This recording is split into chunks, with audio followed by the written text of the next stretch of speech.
Before 1010 was awkward, the Dutch, he moved proper. Clap you in your flesh, nigga, open up your chakra. Foul Sinatra, cinematic, the whole opera kills. Stick needles in your head like a doctor. Live in an HD, can't see me with binoculars. QB, give the underground power like the aquifers. Guys, what is up? Welcome to another episode of Maximilian Must Know. This is another episode in my Perfumer's Journey series. And I sort of wanted to talk to you about sort of what I think I want to do the next 3 months in this series, and then sort of talk to you about another sort of feature I'll be doing on my channel that I think people who are interested in this sort of content might enjoy. So this month what we're going to talk about is, as I said, I am by no means an expert, but I get a lot of questions about, like, how do we even start? Like, how did you start? Like, what should I buy? Where should I buy from? And so what I thought we would do is talk about, like, hey, if you're even interested a little bit, not even so much in perfumery, but I've talked a little bit about how, like, reviewers or people who are just super into fragrances should experience what real materials smell like.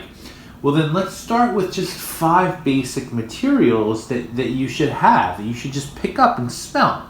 I'm going to sort of speak to it on, like, if you're going to start, doing a little bit of perfumery, what I think the 5 best would be.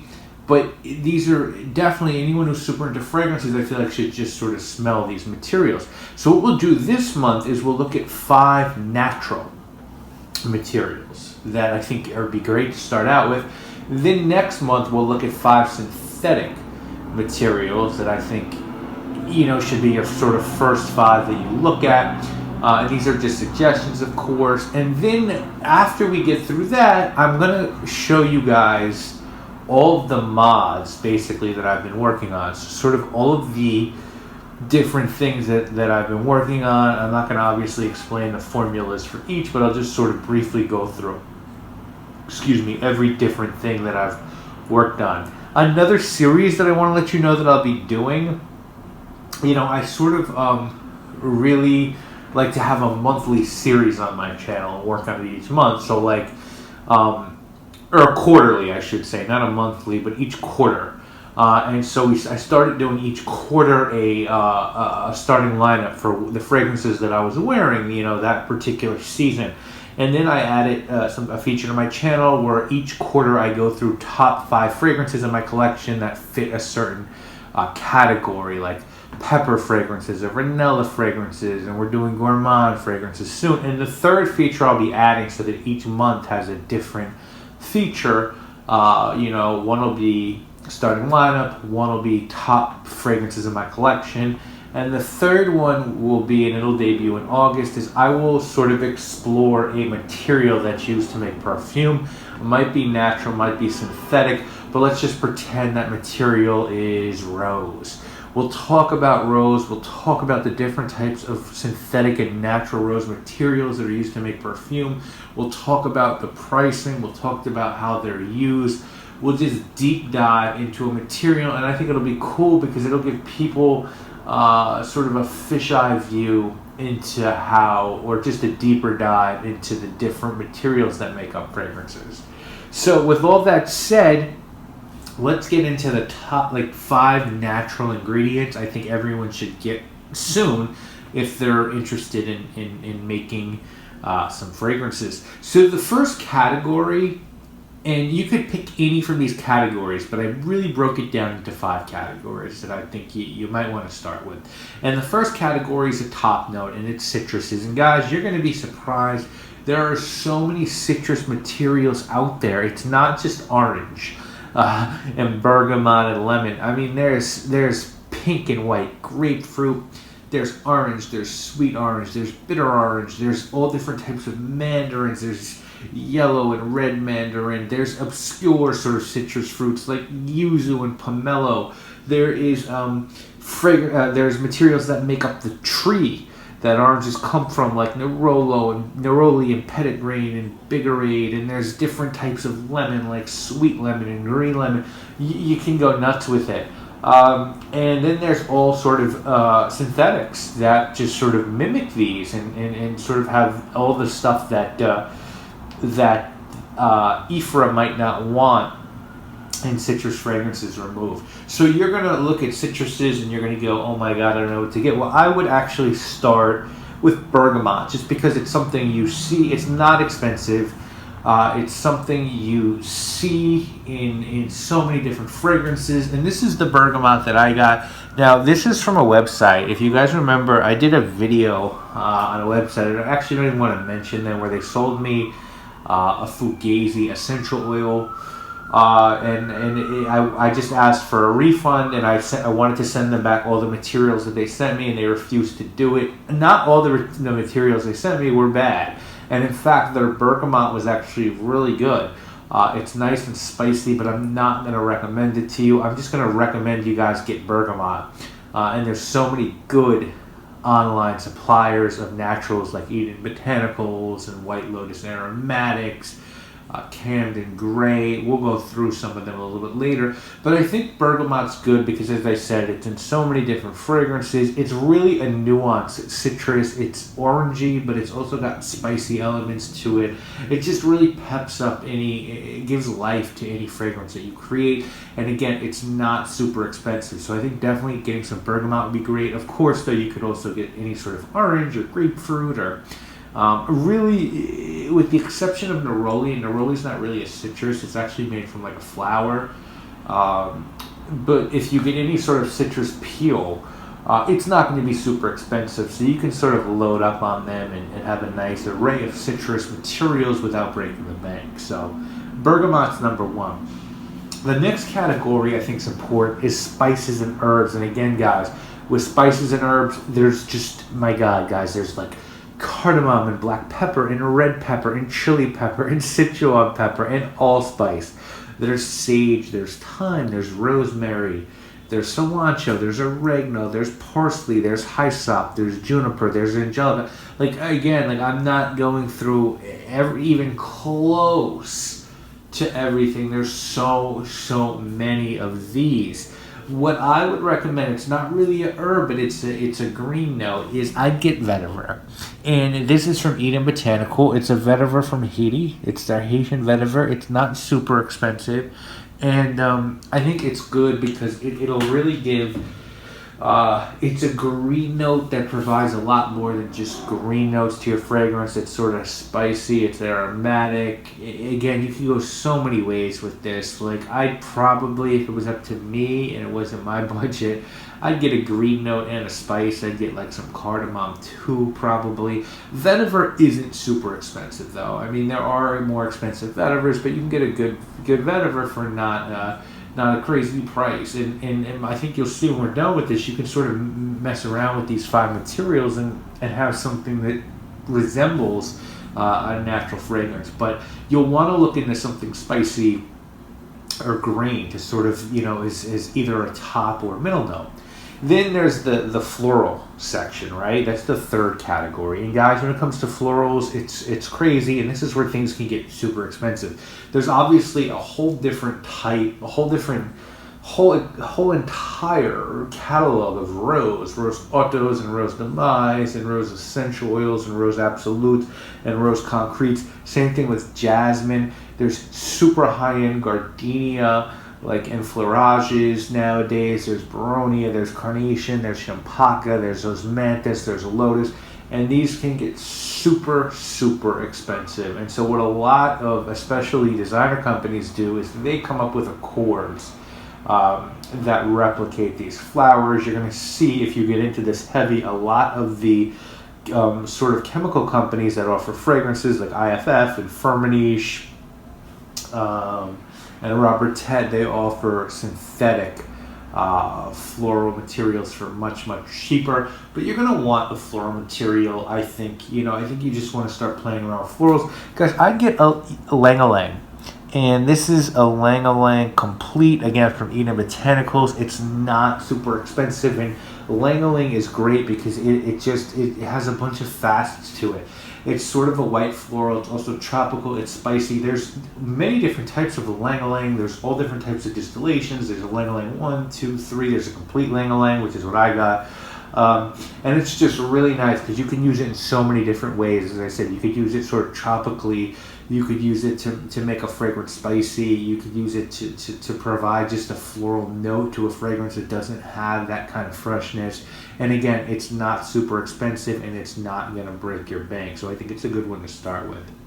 Then you're going to want to look into some sort of resins, right? I mean, you guys, for me, resins, when I got into this, resins are like my favorite material or my favorite category. I think people who watch my channel know that. And again, there's a whole list of these. There's myrrh and frankincense and labdanum and galbanum and camphor and different types of balsams, cohiba balsam, perul balsam, there's elemi. And what these do for fragrances, and they're really important as well, they sort of give fragrance a little bit of not necessarily a spicy vibe, but just something different. You know, they give it a little bit of heft and a little bit of sharpness to a fragrance. Sometimes they give it sweetness. Sometimes they're just used as fixatives. There's a Papanax. Like, there's just so many good ones that I could recommend. My favorite so far, and it's not an expensive one, thank God. But I mean, I really like frankincense. But what you're gonna quickly discover with frankincense is when you get frankincense, it doesn't smell like church incense. You have to get it there by making it smoky. There's all kinds of tricks you can play, but you got to make your own smoky incense accord, and you can do that by adding like smoky notes like birch tar or cadewood. That's a whole nother video. But it's not what you think it will. I think if you get frankincense on its own is sort of very almost fresh and peppery and uplifting. I really like benzoin. And this is just some benzoin I got from Perfumer's Apprentice. It's diluted down to 50%, but this is a big bottle. You don't need much benzoin to give your fragrance going. I've used this also in an amber accord, and that's what's really cool is you can use benzoin. Really, a basic amber accord is just going to be made up of 3 notes: labdanum, benzoin, and vanilla. And I love labdanum too, I really do, but I think benzoin is just a little bit softer. It's kind of sweet, it's resinous, it's beautiful, and it's not super expensive, so I definitely would pick up some benzoin. It's really one of my favorite notes. And then the last category is woods, and again, woods, there's so much going on within the wood world. Obviously, there's so many types of sandalwood amplifiers, which you use in modification with sandalwoods to make your sandalwoods last longer. There's cedars, there's ouds, again, synthetics, non-synthetics. There's amorous wood, there's cypress wood, there's fir balsam, there's hinoki, there's masoya, there's oak, there's palo santo, there's rosewood, there's spruce. You can go nuts with woods. But a good thing with this too is, with the exception of some sandalwoods, nothing's gonna break your bank. And normally, I was gonna recommend just go get a sandalwood note. Good sandalwood can be very expensive. In fact, I'm gonna be honest with you guys. I purchased some Mysore sandalwood, a very small amount, and there are synthetic versions that are cheaper, and they don't smell 100% exact to that. But for the money, they're not bad buys. So what I'd recommend you guys get is this. And this is called Atlas cedarwood. And it's actually a different plant. You guys have probably smelled Virginia cedarwood or Texas cedarwood. And those are they smell like sort of like wood chests or closets. Atlas cedarwood is way different. It smells like almost like warm skin. It's sensual, it's woody. I'm sorry about the sirens, guys. This is just New York. I can't do a video without them, and I live on the Upper East Side, so it's not a bad area. But really, really nice Atlas cedarwood is just a different wood material, warm and inviting, dry. With a little hint of sweetness, it could be a great base note. So really, if you just sort of went with this cedarwood and benzoin in your base, a little bit of ylang-ylang in the middle, and even vetiver sort of in the middle, and some bergamot at the top. Look, you're not going to be working for Givaudan anytime soon, but you start to see how a fragrance comes together. You start to get how the notes break down. Vetiver really is a base note more than anything else, so it would really be so more there. But then when we look at synthetics next month, we're going to start to see how a fragrance comes together. And really what I've always heard and I start to get now is when you think of a fragrance, the synthetic notes sort of provide the structure of the fragrance. It's like the skeleton, basically. It's the nuts and bolts. It's the steel rods, if you will. If you want to think of a building, right? It's the stuff that construction people do, the synthetics. And when you're sort of planning a fragrance, at least with me, I sort of figure out how that's going to work. And then the naturals are the decorations, or you bring the sort of designers in and they make the building look beautiful. So the synthetics sort of provide the length and the way that the building will stand up and sit on your skin, and the naturals sort of provide the pop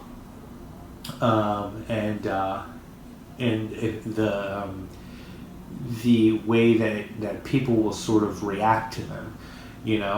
So that's sort of what it is. People say it's a human body, the synthetics are the bones, and the naturals are like the flesh, and I totally get that. So next month we'll look at 5 synthetics that can sort of hold your fragrance together.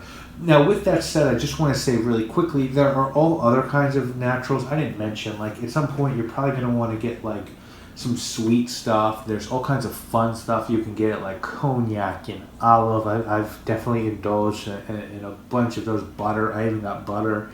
But these are sort of the 5 basic categories that I think you might want to start with. So any questions, I'd be happy to answer them. Next month, of course, we'll look at 5 synthetics.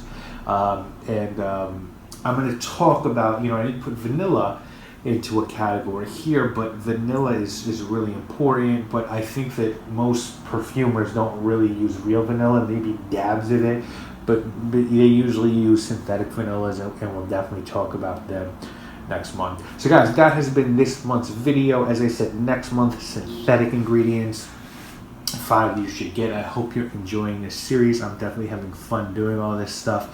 I'll see you later this week with more videos. This one has gone on too long. I'm very sorry about that. Ghetto pocket for ear hustlers, stenographer's fever. See the heat rising up on your thermometers.